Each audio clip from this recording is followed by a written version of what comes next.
In comparing past ages with the present, we will return for a moment to the early days of ancient Egypt in order to describe the great progress that took place during the Age of Character, which James Henry Breasted so well describes for you in The Dawn of Conscience. Egypt gave you your first great knowledge of the following cultural arts, which were then at their highest peaks, higher than has ever since been reached in all history. Thus comes this day the goodly company which brought about that very enlightenment. Architecture, as demonstrated by such superb structures as the great temple at Karnak, which took 4 or 5 centuries to construct, the pyramids of Giza, and the pyramid of Amenemhat III at Dashur. Astronomy, as demonstrated by the Giza Pyramid.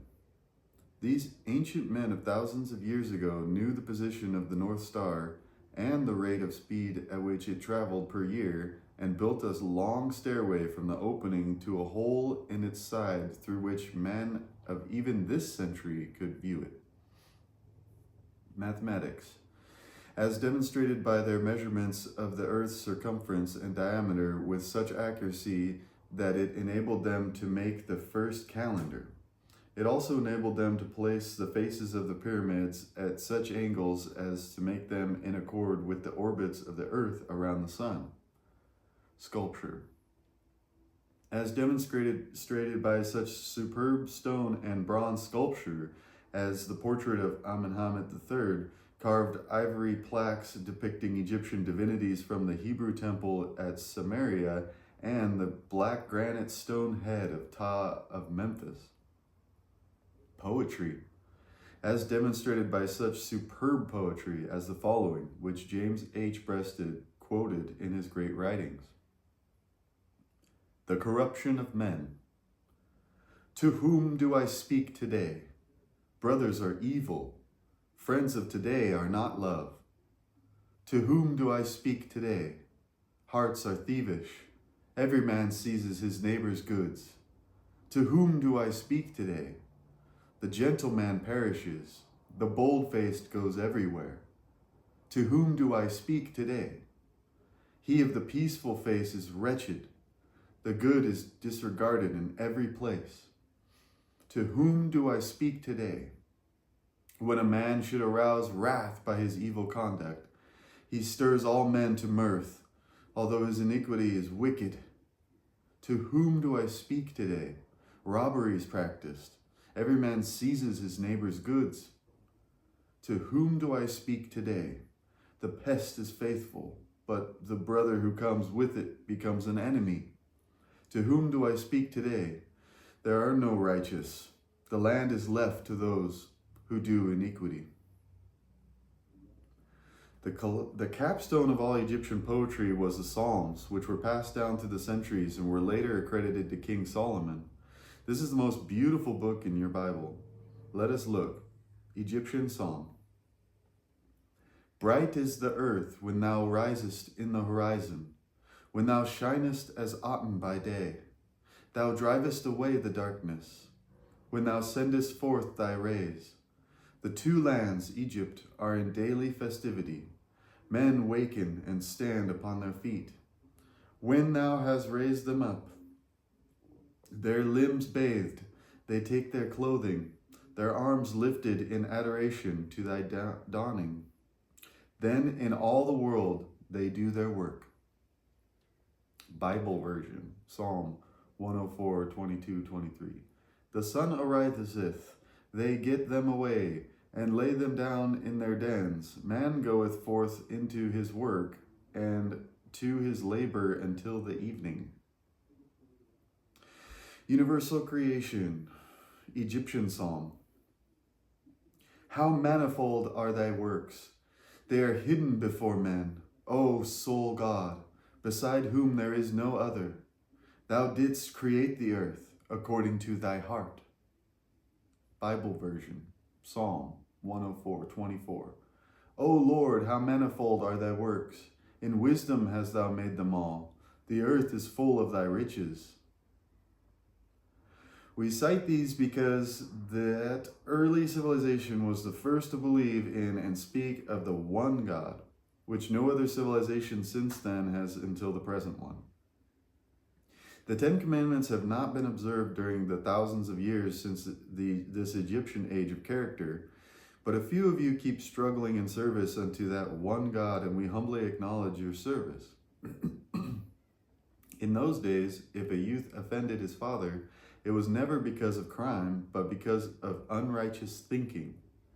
If he went too far and exhausted his father's patience, his father would open the door and command the son to walk out toward the sun, which symbolized their God of righteousness, and remain there until he regained his righteous thinking. No one would help him in any way, for everyone respected the father's judgment and wishes. Now, it may seem strange, but these most righteous people were so affected by the Babylonian invention of money that they developed complex systems of power in their greed and eagerness to acquire more money. They even hastened their own degradation and destruction by selling absolution from sin for a price, a practice which has been repeated centuries later by people of your own age. Your Oscar Wilde describes man's degradation truthfully when he said, "I must say to myself that I ruined myself, and that nobody great or small can be ruined save by his own hand." At this time, also, the master and slave state began, with man being the master and woman the slave, a practice which was greatly aided by the Adam and Eve story. To this day, man rules and woman serves in many places. Men head every institution of command throughout the world, and women are made dependent upon them for their existence, a most subtle enslavement. We can truthfully state that the greatest crime that man has committed against civilization's strong growth is that of refusing to recognize women's mentality as being equal to his own. And the only time you can get your world in balance is when man realizes that there must be equal interchange between man and woman and all other created things, both mineral and vegetable, animate and inanimate. You can see the unbalance now swing in greater measure as women overstretches to take that balance, which only creates more unbalance. Even the spectrum of the sun must interchange equally, each color with its opposite sex mate, to keep the universe in balance. Science recognizes this principle. It has made a law of it which reads, every action and reaction are equal and opposite. But science is not consistent in practicing it with relation to the equality of woman.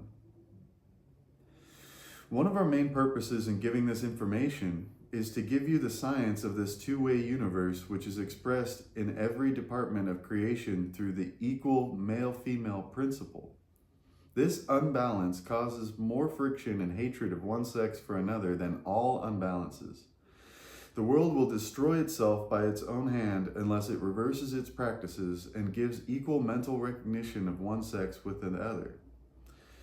World balance must be accomplished in order that you may have world peace. Sex with the other. Man and women are the world, so it must begin with them. A break, please, Chela. I want to acknowledge another point to Dharma, if I may, for her own consumption. As you sit to write hour after grueling hour, I must remind you of a friend who stated your almost identical words many years ago, William Lloyd Garrison, a 19th century abolitionist whose paper was The Liberator, gave his own expression of your reflected feelings concerning this which has come upon you and that of losing your constitutional law. On this subject, I do not wish to think or speak or write with moderation. I will not equivocate, I will not excuse, and I will be heard. Yes, Dharma, you will be heard. I am Germain. Chapter 13, Recording 1, Aten, Wednesday, September 4th, 1991, 10:24 a.m., Year 5, Day 19. Wednesday, September 4th, 1991. First, briefly, I, Aten, need to speak with you. So much happened on the yesterday which needs expression and instructions, but we will not take Germain's precious time in the discussion herein. I ask for a meeting early enough this evening that we can have immediate discussion about the upcoming group session which I ask participation. They are in no way in conjunction with the publications, but are a most personal series of ongoing support opportunities wherein we can utilize group numbers in an attempt to structure how to come into personal capability to get through these tough times, which blast you with everything from addictions to simple distress. All may not wish to spend the time. Certainly, all participation, as always, is totally optional, and we can discuss it before the meeting with the pilot group speakers this evening. I will have to warn you now, some are literally controlled by very real dark energies, with the thrust to destroy the entity housing such energy and to attack leaders through these avenues. In some instances, it has now reached critical proportion and must be stopped. No one will, please, err by supposition that what we do is in any way a religious thing.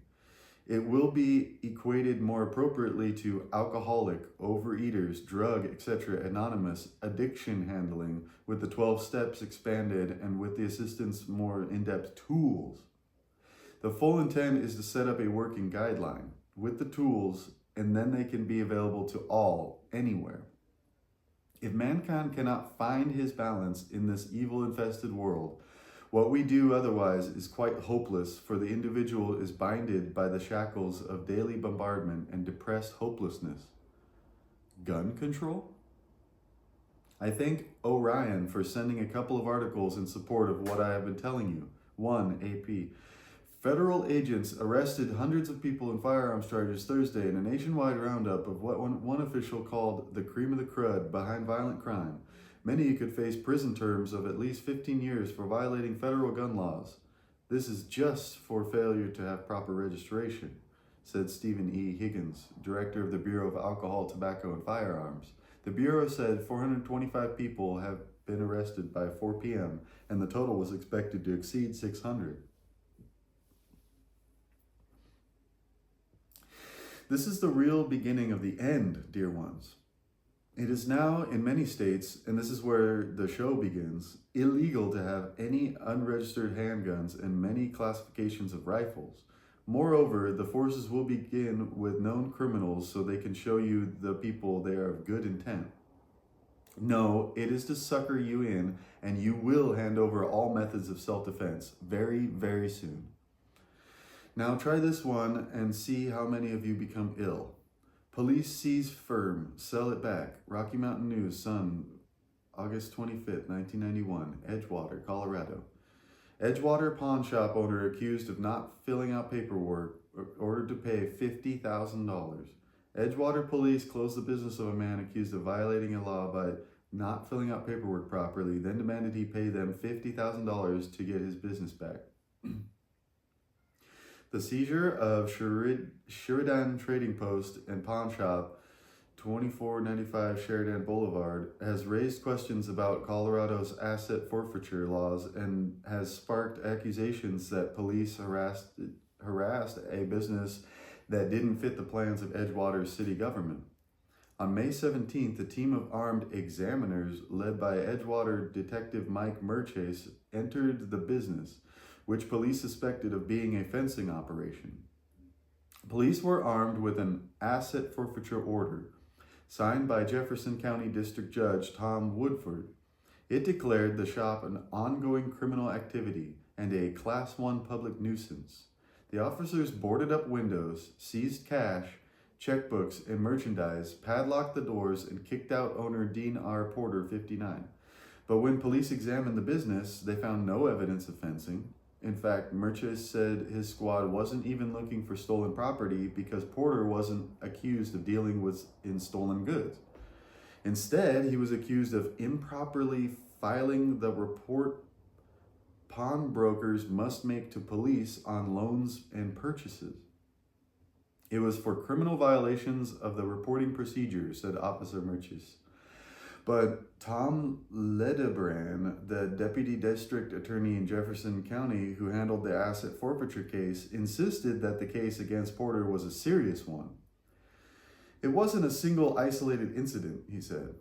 He had committed a string of felonies, failure to report theft by receiving I don't know how many. Look carefully, this is for this new gun confiscation, friends, no matter what they do or how they do it. Further, the DA said, I don't know how many. So what happened to citizens' rights? What happened to innocent until proven?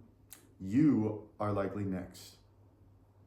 Those laws, said Liederbrand, are to prevent thieves from using pawn shops to unload stolen goods.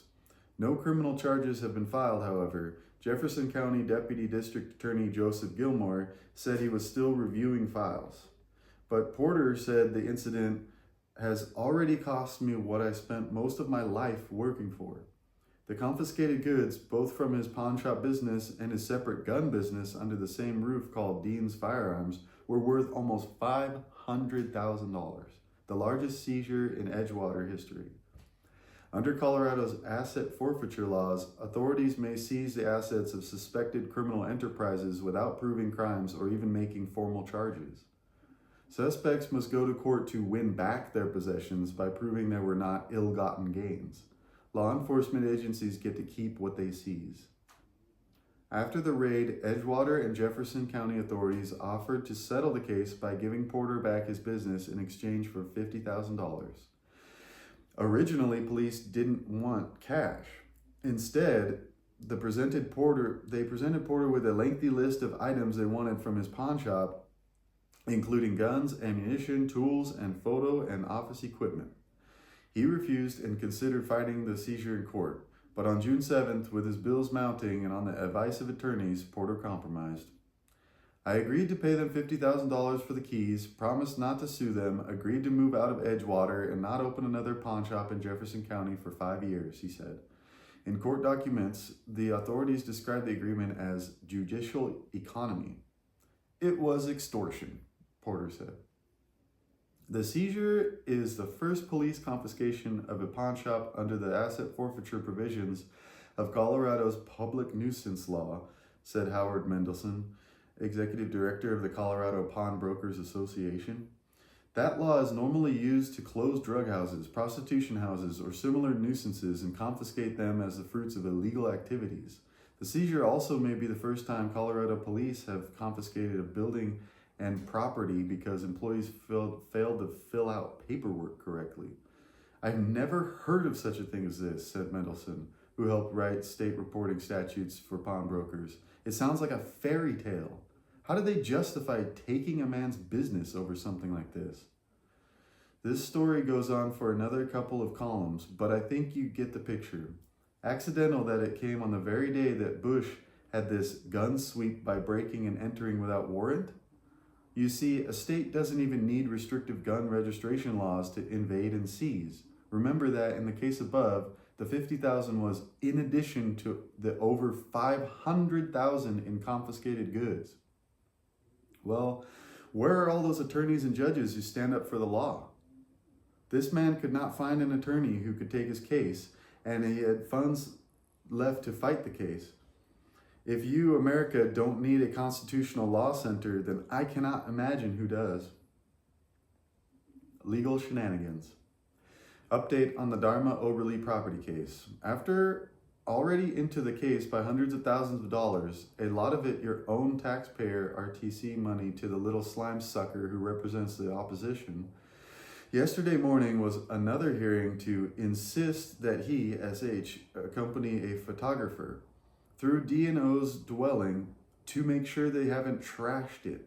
He already did the photo bit on the outside. Now, thousands of dollars later, he pushes for inside visitation, and the session went as follows. D&O's attorney came specifically for this nuisance hearing from San Francisco and Sacramento, Horn from Beverly Hills, Santa Monica at RTC, your expense, of course. Our attorneys met at D&O adequately ahead of court time, 8:30 a.m., and walked to the courthouse. They then went to the appointed courtroom, but went upstairs to find it was in error. So some less than 5 minutes late, they were rushing down the corridor just outside the courtroom, only to find Mr. Horn rushing madly down the hall in opposite direction. The assumption was he had forgotten something and was hurrying to retrieve it prior to the case being called. Dharma said to Claude, "Nope, the slime pushed the case and it's over."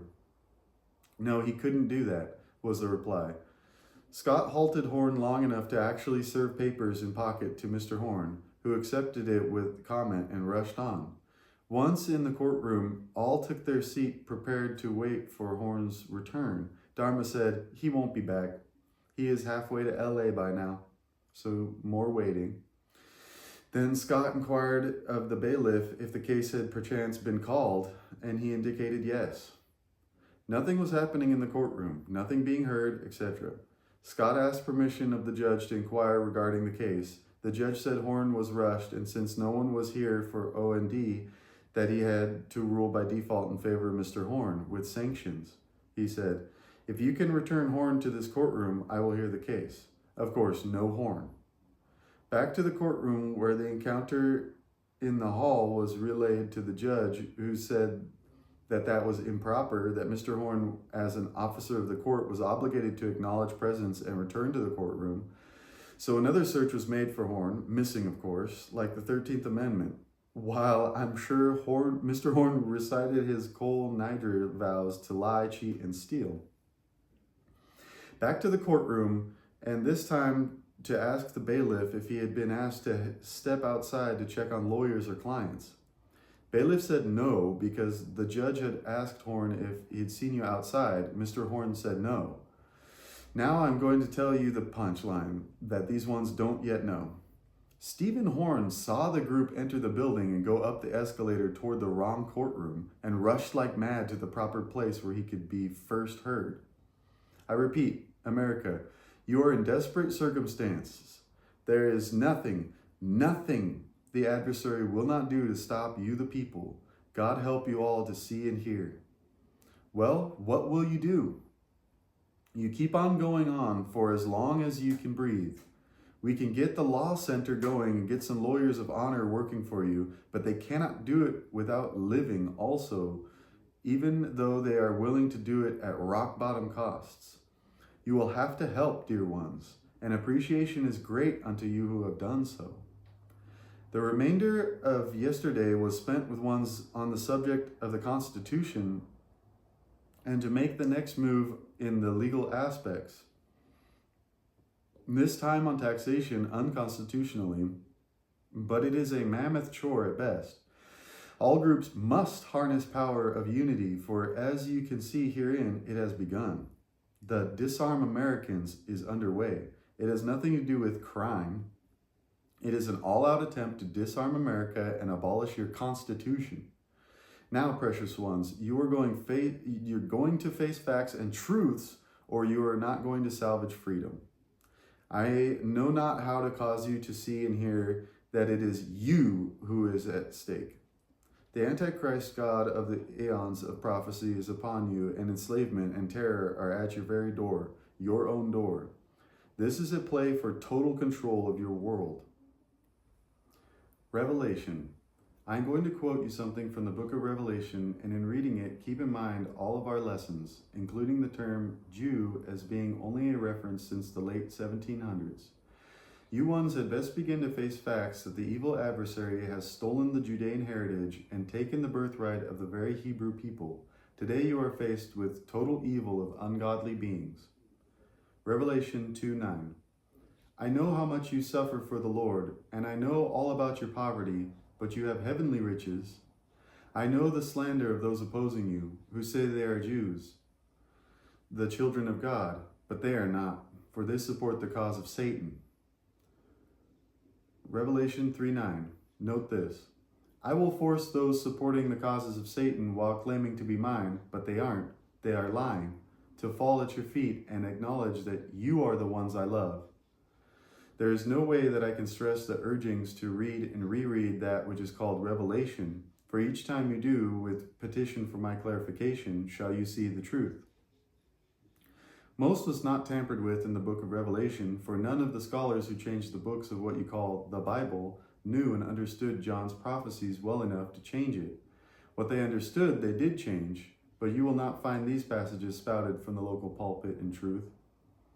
By the way, you beloved ones who are deeply concerned about Reverend Robert Schuller's recently being stricken, you should be, for the man is no longer the one you believed him to be. He is now a tool of the adversary, and the blessed one realizes it not. He will become even more patriotic and urge capitulation on all demands by the government. He has long been taken as a tool of the dark government New World Order, and it will become very transparent here on in. I am going to take my leave now, so that Germain can have opportunity to work, for if we can finish this journal this week, we can move back into more current adventures. However, this series of Pleiades connections with the operator's owner manual are the most important books to be placed on your planet ever. We have not nearly brought all, but if you digest these, you will come into knowing. Blessings be upon you as you walk this critical journey, for we can light the path and show the way. We can even carry you part way if you ask, but we cannot do it for you. Salut. I have but one more painful statement to make for you close ones. Allow the situation with ASSK to go its way. From the letter received, you can see that the once warming and loving house of God has fallen to the adversary. Another point which also pains you, as to one who once spoke for me and for the Brotherhood of Light, now speaks only for the elementals, which is ridiculous, for guides are not of lesser stature and ones of the fringe commands. If my name appears as speaker among the writings of these various ones, it is not me, Aten. They have been placed in your pathway to stop your journey into the truth and light with God. All have opportunity to come into truth, but they choose to drift farther and farther from the fold. So be it, for each has free will choice of pathways. I have even worse news for you who have come to listen to channels who tell you of wondrous landings and evacuations by space brothers. The projections are so tainted now as to be foolish as the rapture to fluffy radioactive clouds. I plead with you to study and read all with reason and with God, for the time of lies is upon you. You are in chaos and control of evil, and it will consume you if you cast it not off. Dharma, you will, child, continue to be painfully tested and pushed, threatened and pulled. You will stay within my hand and heed my voice, for some of the most disappointing assaults are yet to come. Bless those ones who give unto you the testing, for it is their job to do so, and it is not yours to know why. So be it. Aten to clear, please. Chapter 14, Recording 2, Germain, Wednesday, September 4th, 1991, 2:12 p.m., Year 5, Day 19. Wednesday, September 4th, 1991. In the wisdom of our elders do I come. I am Germain, Kohan of the seventh ray, master teacher of alchemy and transmutation, in your service, that together we might find the higher purpose of man and your own journey, that we might again be whole. To begin, I shall comment in the biggest bunch of incredible lies I witnessed in blatant stupidity. The children in the ball field in Winnetka, I believe it is in Illinois, USA, were struck by lightning, one being killed and another injured. It was told by witnesses that the sky above the field was totally clear, and there was the loudest explosion I've ever heard, and then a red ball hit the dead boy in the chest. The causal explanation was that there could be electricity discharges from a dry sky, etc. Yes, there can be, but not like that. What is described here is a deliberately aimed and discharged particle beam from a shielded platform some distance into your atmosphere. There will be more and more of these similar incidences reported all around the globe, but especially in the US, as you are being set up to fear and unify against the little gray aliens. An almost identical happening occurred on or about the same day in Minnesota at a golf tournament. Dear ones, be attentive, for you are under attack. You are being set up for a very big one. I wish we had time to simply plot activities and connect them for you, those from what appeared natural activities to manipulations. For instance, how many of you heard of major UFO sightings in Bucharest, Romania in June? These were major, proven sightings, and yet it doesn't even make your media. The big worry should be around earthquakes, however. There are lots of earthquakes, for instance, in Japan, where there are several a week of what you would call major. There were major shakers every week in that location of the past 3 months. You might say, well, they're used to it and they're still there. So be it. But listen to this little addition of information which might startle a few diehard non-startlers. A 2-mile active geological fault is located directly beneath 3 nuclear reactors in northern Japan. Documents show 3 nuclear generators, including the new Fujian converter reactor, are situated directly on the fault line of Fukui Prefecture, while Japan's first fast breeder reactor, Monju, is located just 2 miles away. So next you might say, but it doesn't matter, for any radioactivity will dissipate before it reaches me in Australia, the United States, Canada, etc. Really? Why do you think Mount Unzun continues to erupt? To put plenty of particulate matter into the air to fall down when it becomes radioactive, and that ash has already encircled the globe. Back to our subject, Dharma, transmutation of man. World destiny lies in mother love. The destiny of the world today is in the hands of the women of the world. At no time in human history has the healing balm of mother love been so urgently needed, nor so saddeningly missing. Woman is created to hold in the deepest depths of her soul the urge to give and protect. Her role on earth is to nourish and give of herself as Mother Earth so bounteously gives from her body to your bodies. Man's way of life all down through the ages has submerged woman's rightful place beside her mate and made her role that of an appendage rather than that of an equal half of a perfect whole. Corruptness has become the way of life of mankind. Your world today is indeed sick. There is trouble in every land, in every home. All men, everywhere, need the healing power of mother love. Greed, doubt, and fear fill men's hearts. Why? The cause of all these negative traits springs from a deep-rooted sense of insecurity. Only love can cure the world's ills, and mother love can and will bring balance to your world if women could express their innate desires of love and protections and cease the facade of masculine demands. There is a beautiful writing in a book called The Broken Wings by Khalil Gibran, who wrote in his native Arabic. He has written so beautifully of mother in so many places, but I wish to share a most beauteous passage. Quote, "The most beautiful word on the lips of mankind is the word mother, and the most beautiful call is the call of my mother. It is a word full of hope and love, a sweet and kind word coming from the depths of the heart. The mother is everything. She is our consolation in sorrow, our hope in misery, and our strength in weakness. She is the source of love, mercy, sympathy, and forgiveness. He who loses his mother loses a pure soul who blesses and guards him constantly. Everything in nature bespeaks the mother. The sun is mother of the earth and gives its nourishment of heat. It never leaves the universe at night until it has put the earth to sleep to the song of the sea and the hymn of the trees and flowers. It produces them, nurses them, and weans them. The trees and flowers become kinds of mothers of their great fruits and seeds. And the mother, the prototype of all existence, is the eternal spirit, full of beauty and love.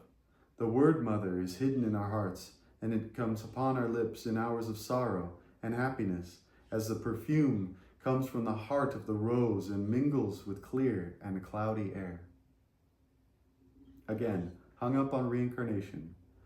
Yes, I'm about to finish this book because I've given you the material you need with which to know all. You must now do your portion. However, we will take a few inquiries and see if we can bring some kind of peace into the equation.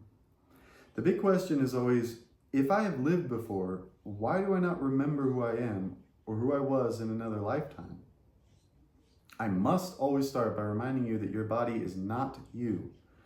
You're a mind idea, a cosmic identity. You have always lived. Your body is but the motion of actions expressed by either your senses or your mind, or both. Your brain records memories upon your senses in order that the motion you need to express in the building of your body can be controlled.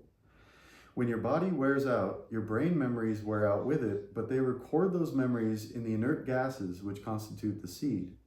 The seed repeats the essentials, but does not repeat the non-essentials sufficiently well for you to remember if you ate chicken on a certain day 30 years ago, unless it was connected to an event of sufficient importance to stamp it as such.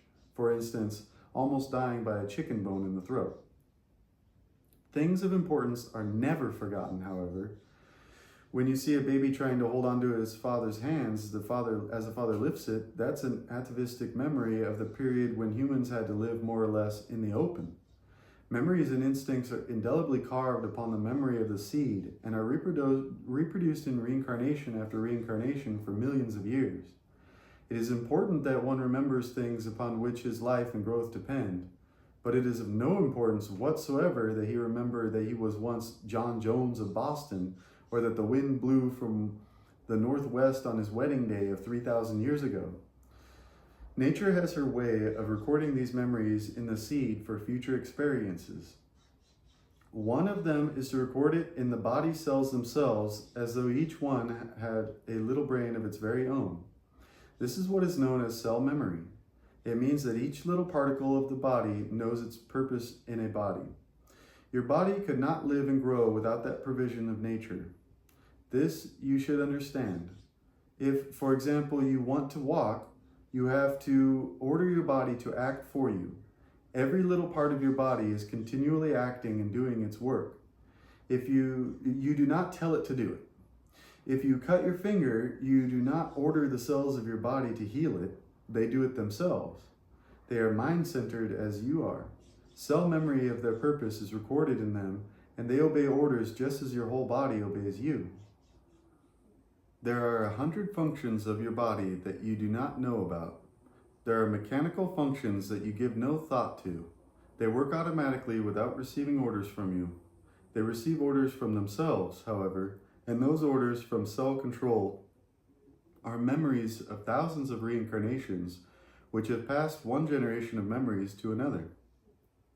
So that the insignificant gland of millions of years ago, which began to form for the purpose of creating adrenaline in your body, is now a complex chemical plant which operates without any direct orders from you. In fact, you never gave it orders since its beginning.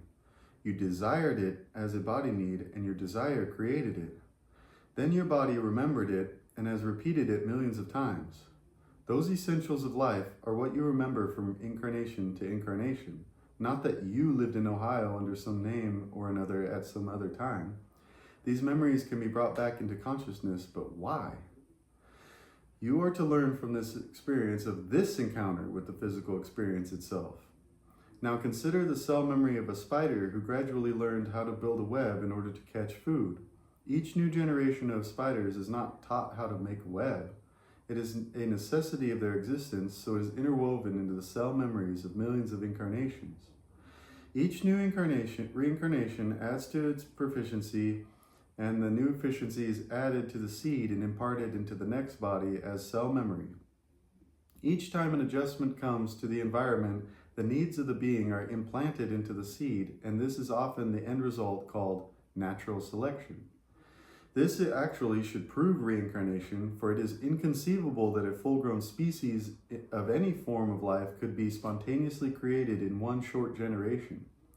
The evidence of millions upon millions of repetitions is very plainly present in every living thing which grows. But, of course, the next point is that a person lives some 70 to 80 years and is put into the ground after what is called death, and that is confusing. The only hurdle which you must surmount is the time element. You have not yet learned that cycles are alike, but of differing durations. By that I mean that the life cycle of 70 years for a man to express physical life and death is no different from a sound cycle of 4,000ths of a second. Each sound cycle, which lives only 4,000ths of a second, lives and dies just as you do in your own cycle. You hear the reincarnations of sound bodies come and go so swiftly that millions of those reincarnations seem like one continuous sound.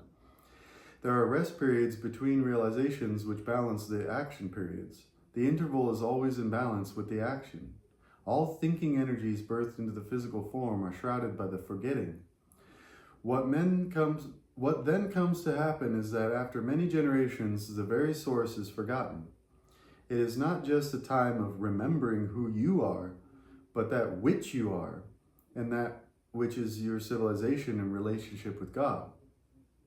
I wish to remind you that you will find as you restudy the material that it is utterly simple and can be fully comprehensible to you.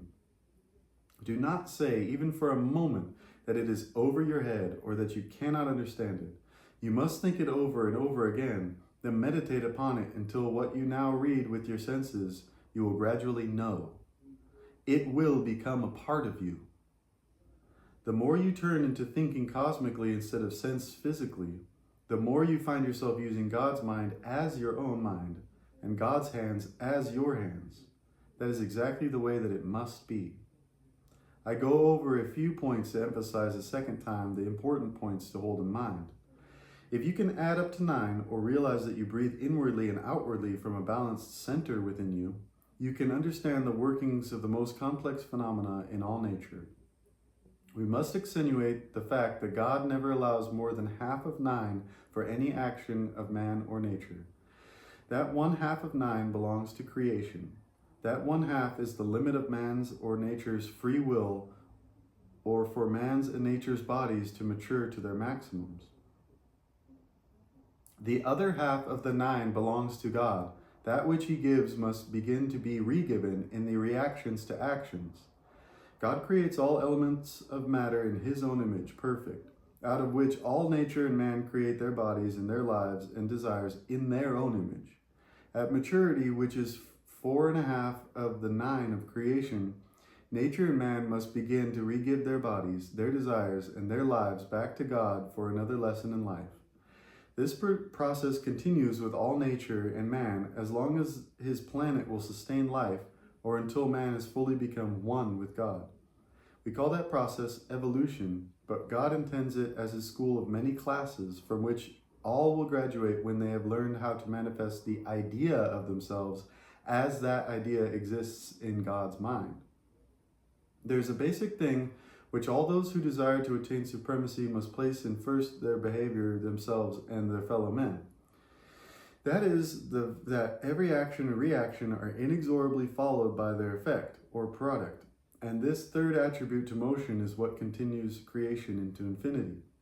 Your civilization has not yet advanced to the stage where it gives equal import to the spiritual qualities which cannot be counted or measured, and the physical quantities which can be counted and measured. Both come from God's body, the universe. The materialist overbalances his taking of the quantities, and the masters among men give full attention to the necessity of the qualities as part of their nature and identity. Man creates his own personality and identity by the measure in which he balances the quantities of God's body and the rhythms of it, which are its qualities in the making of his own body, his own personality, and his own identity. The action and reaction of the pendulum create the product called time.